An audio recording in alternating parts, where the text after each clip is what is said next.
based on a premise that women 50% దాకా ఉన్నారు దాదాపుగా, వాళ్ళని డెమోగ్రాఫికల్లీ రిప్రజెంట్ చేయాలి కాబట్టి మనం పార్లమెంట్లో ఇద్దాం అన్నంత వరకు I totally agree. But you have also been very vocal about women leaders వస్తే గవర్నెన్స్ బాగుంటుంది అని అన్నారన్న ప్రిమైస్ మీద I'm asking this question. So if we see, sir, historically, when a woman was physically abused in the legislative assembly, she had a huge, much more reason to become the chief minister of that state. And we've seen when the power was tried to be taken away from the prime minister of the country, emergency happened. That way, for us, it is not just a lust for power, it is a lust for security, because once I come down from power, I don't know what will happen to me and my family.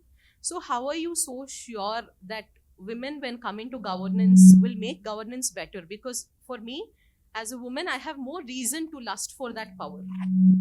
And I just want to know, meeku edo reasons unduntai for you to come to the premise that women will be better in governance, other than the general stereotypes that I usually listen.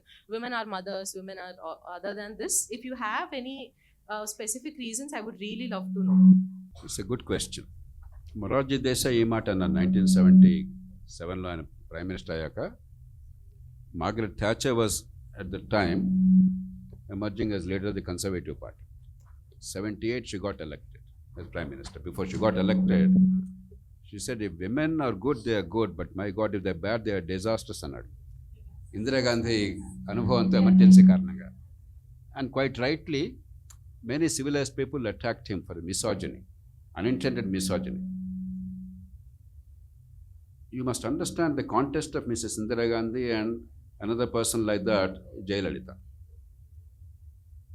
They masculinized politics. You see, there are two approaches.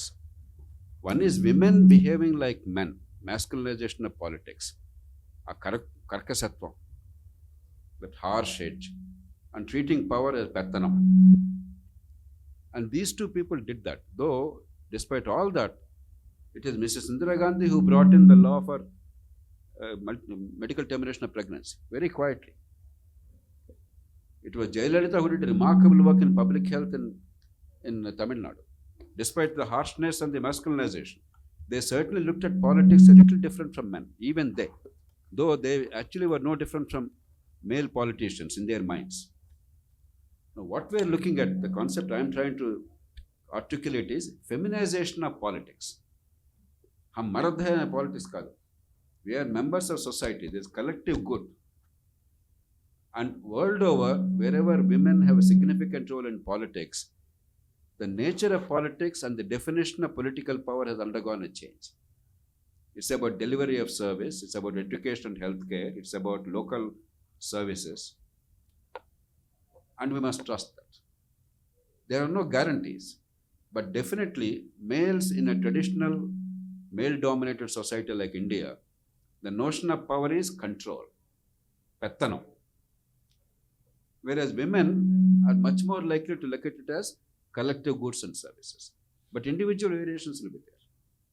So it's more about larger process. If you take the world of last 500 years, one of the dominant features of the world is, apart from empathy, which we did not have 500 years ago in the world, feminization, in the best sense of the term.